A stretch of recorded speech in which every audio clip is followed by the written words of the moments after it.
Saludando a todos ustedes que nos están sintonizando como cada día. Gracias por ese favor que nos hacen de permitirnos llegar a todos sus hogares para hablar de salud y bienestar. Hoy, aquí en compañía de nuestro psicólogo de cabecera, Allen Coley. Muy buenos días, señores. Un lunes potente, con mucha energía, un temazo. La producción de este programa se le está comiendo con el invitado que está trayendo. Así que se lo deja darme para que se lo presente. Nuestro invitado del día de hoy estará con nosotros hablando un poquito de un cáncer que de repente es, y así lo describen, como uno de los grandes olvidados. Él es el doctor Martín Berretón, cirujano oncólogo de cabeza y cuello. Bienvenido, doctor. Bienvenido, doctor, bienvenido. Buen día. Estamos bien, doctor. Entrando en materia y aprovechando el tiempo, porque siempre después nos quedan cosas que preguntar. Entonces Sí. yo quiero, el doctor, hay muchas dudas y preguntas y curiosidades.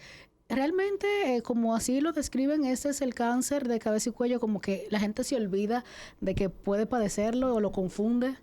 Sí, bueno, y también ese es el menos difundido.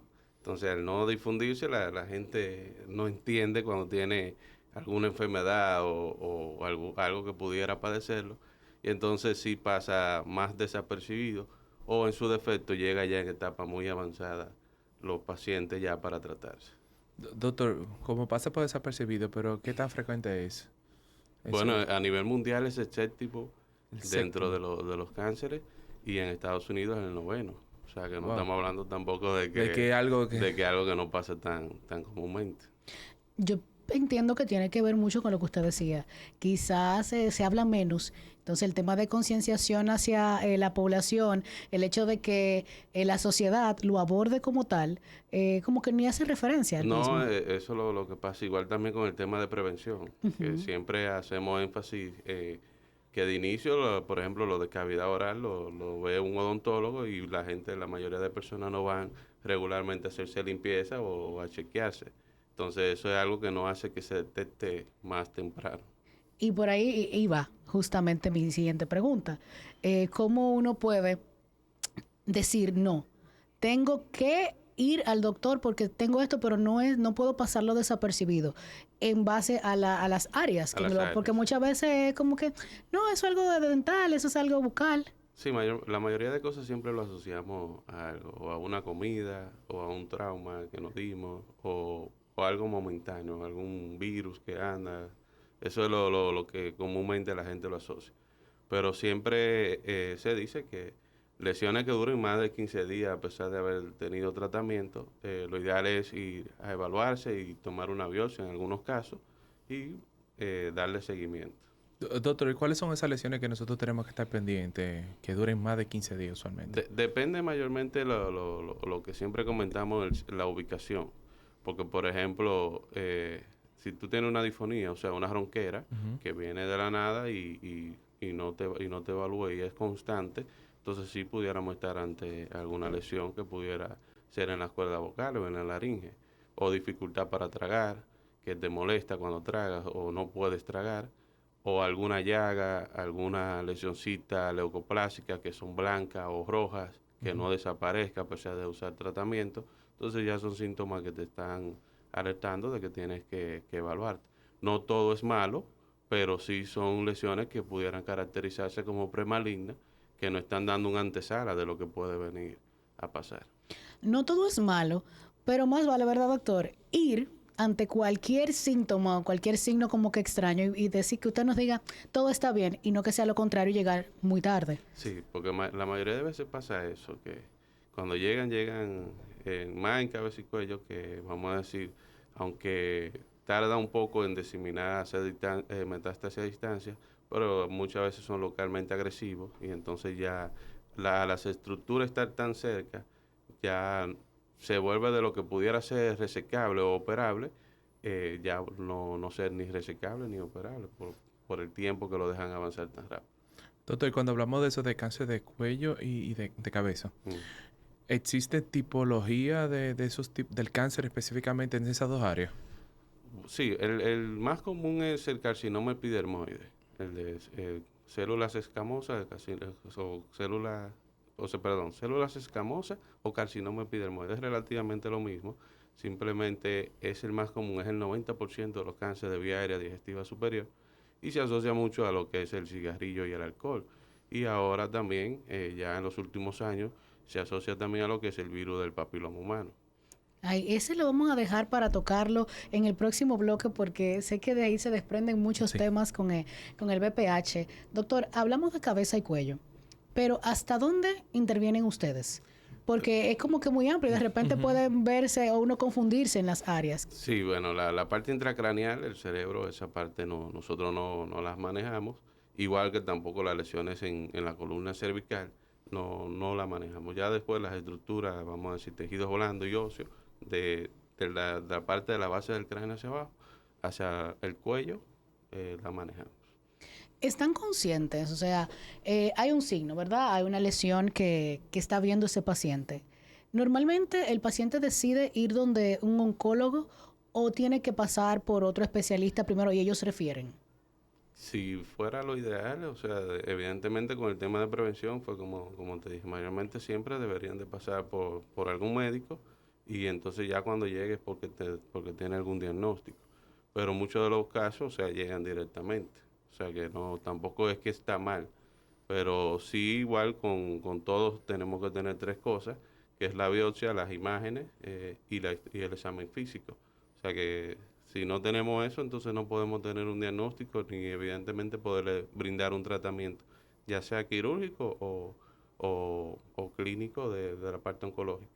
Y cuando hablamos de esos tipos de tratamientos, ¿tiene un nivel de prevalencia positivo o negativo cuando ya es diagnosticado? Bueno, dependiendo de la etapa. O sea, si lo encontramos en una etapa temprana, o sea, tenemos más del 90% de una sobrevida global, que es a 5 años. Ok. Pero si ya va disminuyendo, 50% y así sucesivamente. Ahí usted hablaba del tema del cigarrillo y ahí vamos a los factores de riesgo y en una actualidad donde el vape es parte hasta de la moda.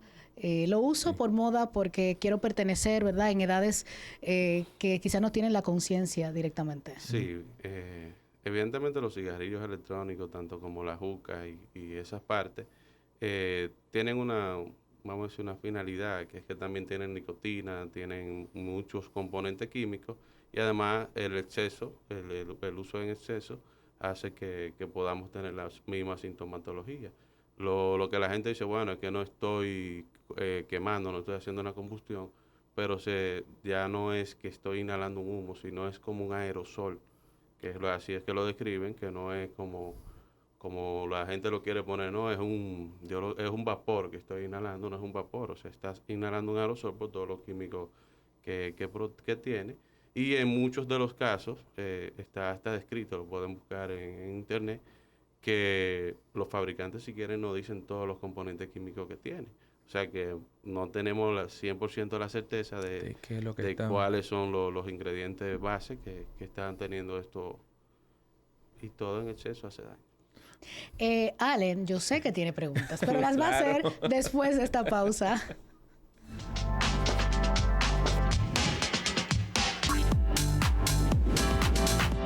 Qué bueno que siguen en sintonía de Saludando. Allen, antes de irnos a la pausa, Ay, tenías sí, preguntas. sí, doctor, una frase célebre que se volvió viral. Fumar vape equivale a 40 cigarrillos al día, ¿verdad? Si no me equivoco. Sí, sí. O sea, no es tanto el vape, o sea, vamos a decir, son las partes inhalatorias, la juca y todas esos cigarrillos electrónicos. El vape, como tiene un tamaño, también depende vamos a decir, de la potencia que tenga el equipo y eso, Ujú. lo va a producir. Pero sí, el efecto es de más de 20 cigarrillos o por lo menos 2 cajetillas, que es lo que lo asocian los artículos que uno lee y lo que están publicados. O sea, que no es algo tampoco que se está descubriendo el agua tibia. Ujú. Y además, la parte de los neumólogos tienen tiempo ya haciendo más énfasis en el uso de los cigarrillos. Y bueno, hemos visto que las últimas noticias también hablan de los colapsos pulmonares que han tenido algunos pacientes por el uso excesivo de los vape. Y no solamente el uso excesivo en cuanto a esas sustancias. Doctor, hemos visto casos y estudios de las personas que resaltan el hecho de el prestar una juca, el prestar un vape. O sea, ahí me imagino que esos temas de infecciones cruzadas y demás, o sea, pone más en riesgo la salud. ¿Qué se da en ese cruce de... usualmente los jóvenes dicen, ¿te quedamos un dos? ¿Tú de qué? Ajá. Como háblame que de tú ese cruce. trabajas con jóvenes. No. Sí, háblame de ese cruce. No, evidentemente la parte de higiene, igual que todo, y además hemos visto, por ejemplo, en los muchos virus, que por ejemplo el del COVID ahora se transmitiera por la saliva y esas cosas. Entonces, imagínate tú estar inhalando o pegándote de una manguera donde lo utilizaron otro tipo de personas que tampoco tú sabes su factor de higiene cómo es, o por lo menos lo desconoce o asume una parte. Entonces sí podemos tener algunas enfermedades que se pudieran cruzar. ¿Qué aborda usted como de esas enfermedades comunes que la población sabe? Yo sé que usted, por ejemplo, usted hablaba de operar tiroides, pero también interviene en temas de laringe, para ir creando como que esa conciencia y yo relacionar ya al doctor con este padecimiento. O sea, no, la parte que nosotros trabajamos es cabeza y cuello de manera general. Igual toda la característica que pudiéramos tener de cánceres, o sea, de lesiones malignas. Pero también tratamos algunas benignas en algunos casos. Dígase, por ejemplo, la estenosis traqueales, que es cuando hay una estrechez que el paciente no puede respirar porque duró mucho tiempo en intubación o con una cánula de traqueostomía y el balón estuvo muy inflado, hizo una debilidad y se estrechó. Entonces no depende, no puede respirar, entonces no habla. Entonces muchas veces esos casos no saben también dónde dirigirlo o no saben dónde ir a buscar algo. Doctor, ¿y ante cuáles síntomas específicamente, por ejemplo, yo me puedo acercar a su especialidad? Bueno, evidentemente si tienes alguna lesión, que era como explicaba, que tiene más de 15 días y no ha mejorado, o algo persistente, o algo que ya tú tengas un diagnóstico que es de maligno, o sea, puedes acudir a nuestra consulta. No hay problema con eso. Y ahí en esa acudir a consulta, el hecho de las áreas que usted aborda, yo entiendo que esto puede padecerlo desde un adolescente hasta una persona muy adulta. ¿Qué estamos viendo según su experiencia en consulta? Es que ya todo ha evolucionado. También ya como no solamente existen los factores ya de riesgo que antes estaban más descritos, sino también ya que la misma alimentación ha cambiado. O sea, todos los hábitos han cambiado. Y como ya ahora se ha añadido lo del virus del papiloma humano, como le comenté, eh, se ve más en pacientes jóvenes. O sea, porque antes los cánceres se veían entre la sexta, séptima década de la vida por el tiempo de expuesto que duraban en la parte de fumar y eso. Entonces ya se ve más en pacientes más jóvenes.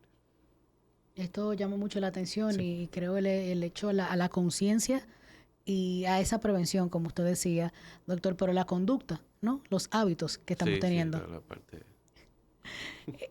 Fui detectado, ¿verdad? Ujú. Detecté a tiempo y usted asume ese es el diagnóstico. Pero cuando no es a tiempo, ¿qué tiene que saber ese paciente y cuáles son los pasos que tiene que abordar de repente? Esto es en vivo, así que no se preocupe.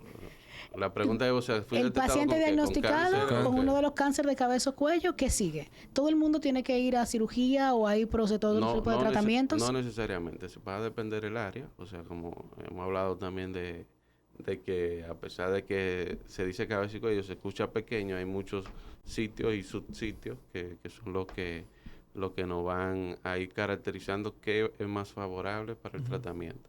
Evidentemente, en cabeza y cuello tenemos dos armas, vamos a decir, terapéutica o curativa, que es la cirugía y la radioterapia. La función de la quimioterapia en estos casos es más para la parte hemática y la diseminación metastásica a distancia y la potencialización de la radioterapia. Cuando se habla de cuello, doctor, ¿cuáles son, por ejemplo, existen...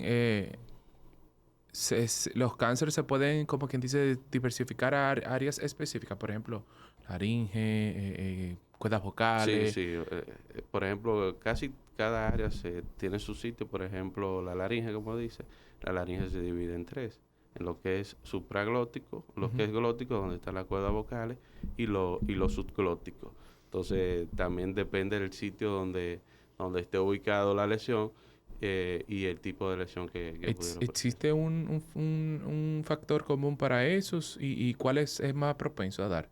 En cuanto a esos dos que se mencionó. O sea, en cuanto a cáncer. O sea, no sitios, dice. Sí, sí, lugares. Bueno, lo más común es en la parte glótica, pero tiene, vamos a decir, mejor resultado en el punto porque la diseminación a los ganglios es menor en ese sitio.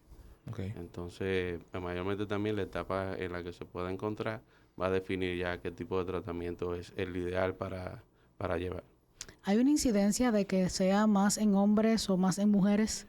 Actualmente todavía seguimos los hombres ganando en esa parte. Ay, A ay, ay, qué pesar de tipo de que, ganancia. a pesar de que evidentemente también ha aumentado los usos, vamos a decir, de tabaco, alcohol en las mujeres, sí, todavía sigue la prevalencia de más común en hombres. Pero depende también el tipo de lesión y el sitio. Porque, por ejemplo, tenemos más lesiones en tiroides en mujeres. Okay. Pero no es lo mismo, por ejemplo, yo detectar una lesión en tiroides, por ejemplo, es común que una mujer se haga con nódulo o con alguna lesioncita quística en el tiroides por el tema hormonal. Pero, por ejemplo, cuando tenemos un hombre con una lesión llama más la atención y tiene una probabilidad más de que pueda ser maligno que benigno. Ese tema de tiroides que decimos como que se desconocen a veces, pero tienen síntomas el paciente porque son tan comunes y nos había acompañado endocrinos para hablar de ese tema. Y qué bueno que ahora usted pues trae el tema a la mesa de nuevo porque de repente preguntábamos, recuerdo, que qué se hacía. El endocrino después, ok, hay que operarte, hay que extirpar las tiroides, o sea, ¿qué seguía? Entonces, hoy yo entiendo como que le estamos poniendo cara a quizás que me puede ayudar con ese tema a nivel de cirugía. Bueno, la parte quirúrgica siempre va a depender de qué tipo de lesión se Ujú. tenga. Y ya existen también muchos métodos vamos a decir, de realizar procedimientos quirúrgicos que pudieran también mejorar, porque ya lo que se quiere es tratar de mantener el órgano para que pueda, o sea, mantener el tiroides, si es posible. Evidentemente, si tenemos una lesión cancerígena de un tamaño, vamos a decir, considerable, ya lo que lleva es el procedimiento quirúrgico habitual que todos sabemos, que es la tiroidectomía total. Pero si hay lesiones, aunque sean cancerígenas o benignas, menos de 2-3 centímetros, ya existe también otro método que es la ablación.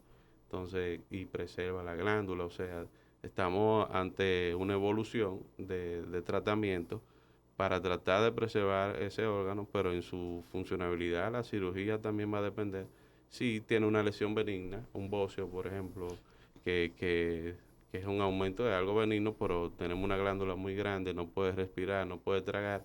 Entonces, ¿qué pasa? Si es solamente un lóbulo o un lado, se puede hacer solamente una hemitiroidectomía, o sea, solamente te puede llevar el lóbulo que esté dañado. Y por eso insistía en el hecho de que ahora sé dónde ir. Voy donde mi endocrinólogo, tengo este diagnóstico, pero uno hablaba de un cirujano general, o sea, la certeza de poder saber que en Santiago tengo un oncólogo de cabeza y cuello me da hasta cierta tranquilidad.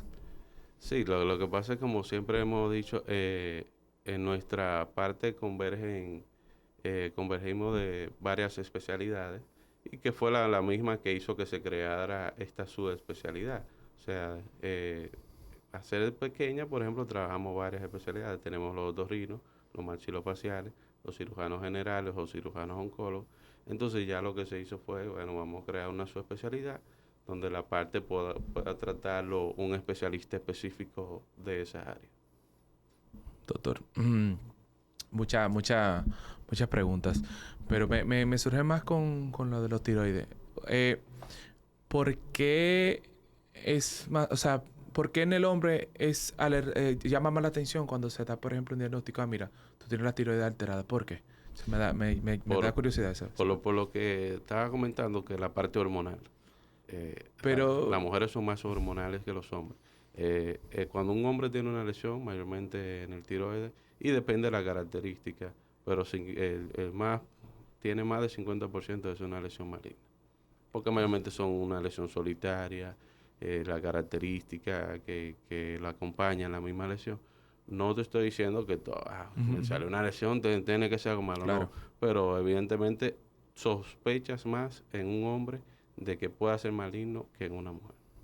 si estamos hablando de características normales, porque para eso se hacen estudios de imagen, una sonografía, entonces ya ahí tú ves la característica. Si tú ves alguna característica, vamos a decir, tienes una lesión que tienes calcificaciones. O sea, calcificaciones son pequeños cálculos, vamos a decir, dentro de la lesión. Ya eso te da sospecha de que puede ser algo maligno. El tema de los bocios, así como que y comúnmente uno escucha al dominicano hablándose de, siempre van a ser necesidad de operar porque de repente la gente se da cuenta incluso. Sí, lo que pasa con los bocios, mayormente se operan cuando ya te dan alguna sintomatología. ¿Cuál sería la sintomatología? Bueno, es que muchas veces es como un iceberg. La gente ve la punta, pero a veces está atrás, en la parte más posterior, está más grande, entonces hace compresión o desplaza. Entonces hay personas que van y te dicen, no, cuando trago tengo dificultad para tragar, como si me sintiera que tengo algo ahí, y muy probable sea el mismo bocio que le esté haciendo la compresión. Esos son sintomatologías que, bueno, te dicen, bueno, te tienes que operar. Y de repente, pero eso me lo voy a responder después de la pausa. No voy a dejar la pregunta al aire. Si ustedes como especialista entienden, mira, no hay que operar, pero el paciente estéticamente, como que no quiero verme la forma, o no la cicatriz, porque se te forma como la bolita aquí, la gente se da cuenta, te pregunta, o si tienes el cuello un poquito alterado, ya te están preguntando. Entonces, ustedes se intervienen en base al deseo del paciente, pero eso lo vamos a hacer después de la pausa.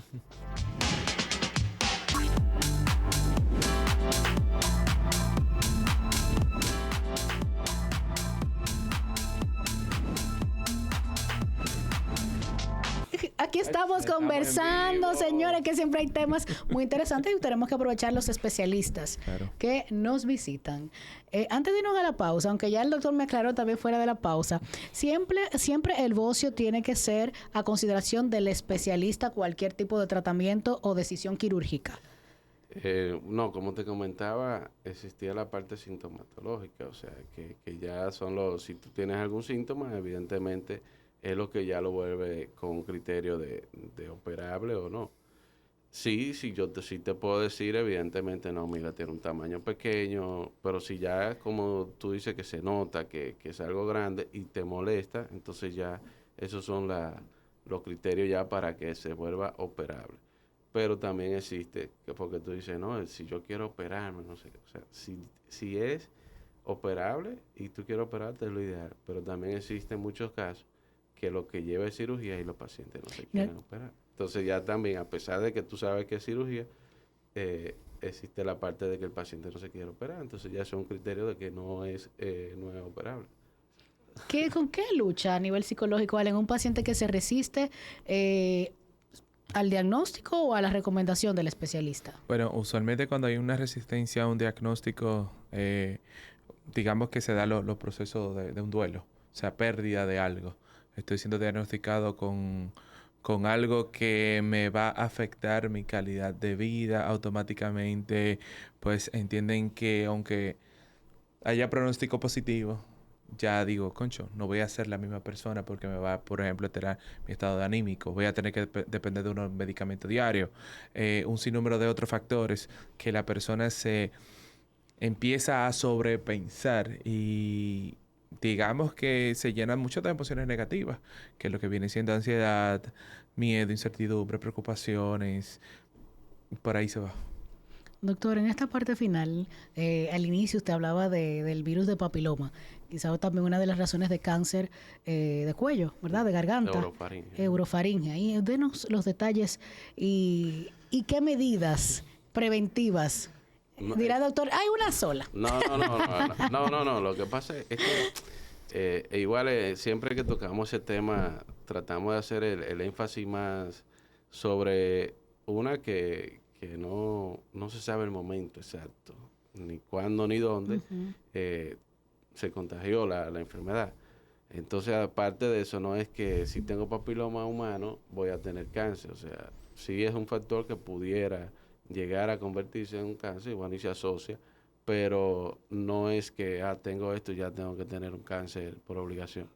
Evidentemente sí es algo que si tienes una lesión hay que darle seguimiento y como todo en la vida, o sea, tengo una lesión, en la cavidad oral, en la boca, en la garganta, que salió que era un virus del papiloma humano, tengo que darle seguimiento porque sí puede convertirse. Pero eso tiene un periodo de latencia de 10, 20 años. O sea, que por eso es que hago el énfasis de que no podemos tener culpable ni decir cuándo ni dónde fue Y si el doctor lo está diciendo es porque la primera razón es que se entiende fue tu pareja actual, no necesariamente. No necesariamente. No, ese es el punto, porque muchas Hay divorcios. no, porque ahí es que viene el tema. Sí. Entonces empiezan, no, que eso fuiste tú, que entonces no se sabe. O sea, no traten de buscar... El culpable actual. Exacto, no hay problema por eso. O sea, ya, bueno, lo que tenemos es que resolver. Y evidentemente, a pesar de todo, bueno, tiene también su buen pronóstico en cuanto a hasta el estadiaje. Porque, ¿qué pasa? El virus del papiloma humano muchas veces es más, vamos a decir, tortuoso. O sea, te presenta, es más, en la forma de presentación no es la habitual de un carcinoma epidermoide. O sea, muchas de las veces se descubre porque ya vienen con una lesión muy grande y entonces la gente se asusta y dice, bueno, pues tengo que tener una etapa muy avanzada. Y la característica que lo hace de eso lo pone en una etapa diferente a la que es negativa. Y una vez ya diagnosticado como cáncer, ¿se opera o se hace los mismos procedimientos que usted dijo de radioterapia? Depende de la ubicación. Si es orofaringe, lo ideal es de inicio radioterapia y en su defecto combinación de quimio y radioterapia. ¿Qué pasa con esa área en específico? Pues se puede operar primero también, pero como tratas el sitio primario, tienes que tratar el cuello. Entonces, por preservación de órganos, por funcionabilidad, la de radioterapia en este caso, en la orofaringe, es más susceptible a que pueda mantener su funcionabilidad. Porque hacer una cirugía de la parte de orofaringe es más mutilante. O sea, porque tienes que tratar el cuello, o sea, trata el sitio primario y el cuello. En la mayoría de los casos, vamos a decir yo como cirujano, siempre lo ideal es operar primero. ¿Por qué? Porque tratar un cuello después de haber recibido un tratamiento es un poco tedioso. ¿Hay algo que se nos quede, doctor, fuera de esos factores de riesgo para desarrollar cáncer de cabeza y cuello que podamos mencionar brevemente? Bueno, la alimentación, evidentemente la parte alimentaria es que ya hemos usado tantas cosas condimentadas. El factor ambiental, porque también existe mucho también de la persona donde trabajen. No podemos juzgar pero sí tener la protección en el sitio de trabajo. Por ejemplo, un ebanista, alguien que trabaja con el metal, ya no se utiliza tanto, pero existían también factores que eran relacionados al níquel.